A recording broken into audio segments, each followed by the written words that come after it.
Dialogue বলবো mother এমনে দেয় নিশুরে। শাকিব খানের ছবি তাণ্ডব না পাইলে আর কি করা আছে, চলে যাব আরেকদিন ট্রাই করতে হবে।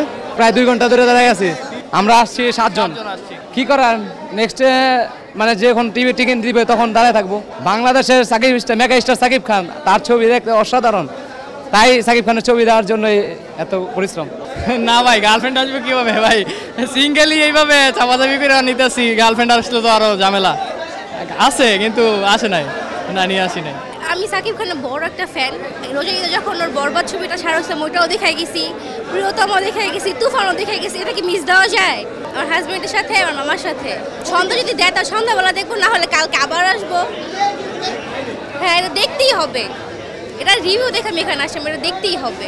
ভাই 1 ঘন্টা অলরেডি শেষ, সামনে বিরাট সিরিয়াল, জানি না কত সময় লাগবো।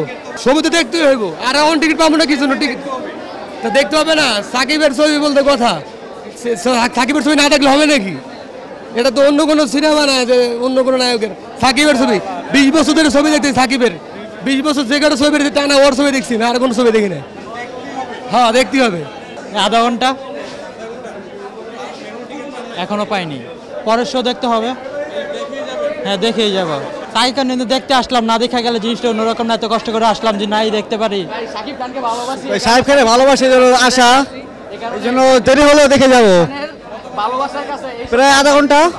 ভাই আমি একবার প্রথম সিরিয়ালের প্রথম ছিলাম, 3টা টিকিট পেয়েছি, আমার লাগবে 8টা। এখন আবার এই পিছনে গিয়ে দাঁড়িয়েছি, পরিবারের সবাই, আমার পরিবার এখন আসে না, আমি একা আসছিলাম, এখন জানি না পাবো কিনা।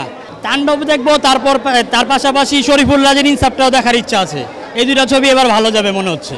তাণ্ডব নিয়ে আমরা 100% আশাবাদী, আশা করি তাণ্ডব এবার তাণ্ডব তুলবে। তবে টিকিট নিয়ে একটা সমস্যা আছে, এটা হচ্ছে গিয়া আমাদেরকে 3টার বেশি টিকিট দিচ্ছে না, আমাদের ফ্যামিলি মেম্বার হচ্ছে 5 জন, তাহলে আমরা একবার টিকিট কাটলে আবার পিছনে যাইতে হচ্ছে, এটা একটা সমস্যা। আর হচ্ছে ব্ল্যাকাররা টিকিট বিক্রি করছে, এই দিকে তারা এতগুলো টিকিট কিভাবে পাইলো, এটা হচ্ছে আমার প্রশ্ন। তারা কি তদারকি করতেছে না যে 3টার বেশি যদি একজনকে টিকিট না দেয় তাহলে ব্ল্যাকারদের কাছে এতগুলো টিকিট গেল কিভাবে, এটা একটু আপনারা তদারকি করবেন। টিকিটের জন্য লাইনে আসি, লেট হয়ে গেছে আজকে। তাণ্ডব দেখার 1 নম্বর কারণ হলো সিনেম্যাটিক ইউনিভার্স তৈরি হয়েছে বাংলাদেশে ফার্স্ট টাইম, এটা না দেখলে মিস।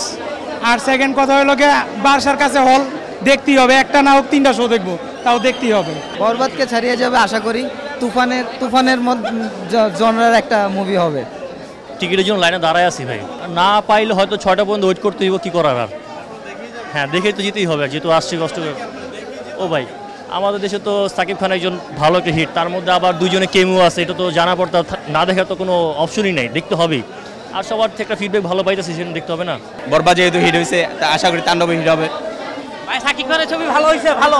জি দেখি কতটুকু যায়। আবার কাটছি, একবার মন ভরে নাই, আবার দেখতে যাচ্ছি। জি আবার যাচ্ছি, এত ভালো ভাই, ভালো বলবো কি, 100% থেকে 100%।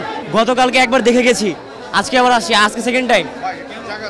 অনেক ভালো লাগছে। এই মুভি হচ্ছে যে তুফান বরবাদ সব কিছুকে ছাড়িয়ে যাবে, অনেক কিছু আছে এই মুভিতে, আছে অনেক ডায়লগ আছে। এখন কথা হচ্ছে যে এই মুভি আমাদের প্রত্যাশা অনেক বেশি। হ্যাঁ আমাদের প্রত্যাশা অনেক বেশি, আমরা আশা করছি যে এই মুভি যদি কোনোভাবে ক্ষতিগ্রস্ত না হয় তাহলে এটা অবশ্যই 100 কোটি ক্লাব অতিক্রম করবে। ভাই আমি ফার্স্ট আসছি আর কি, এখন হ্যাঁ আজকে ফার্স্ট আর কি। হ্যাঁ দেখি তো, কিন্তু এইটা আর কি ফার্স্ট, হয়তো বা অনেক ভালো হইতে পারে। ছবি এখনো তো দেখা হয় নাই, এবং ক্রেজটা দেখে মনে হচ্ছে ছবিটা, ওইটাই মনে হচ্ছে যে এত ক্রেজ দেখে মনে হচ্ছে কিছু একটা হবে, তাই ভাবতেছি যদি এই শোটা না পাই তাহলে পরবর্তী ইয়ার জন্য ট্রাই করবো, শোর জন্য। হ্যাঁ ভাই এর আগে আমি সিনেমা হলে সিনেমা দেখি না, এই ফার্স্ট, মানে 17 সালে দেখছি, আর এরপর দেখছি এই শাকিব খানের সিনেমা। আমি বাংলাদেশি সিনেমা আগে দেখতাম না, এখন এই যে তাণ্ডবের ট্রেলার দেখছি, ট্রেলার দেখার পরে দেখতে আসছি।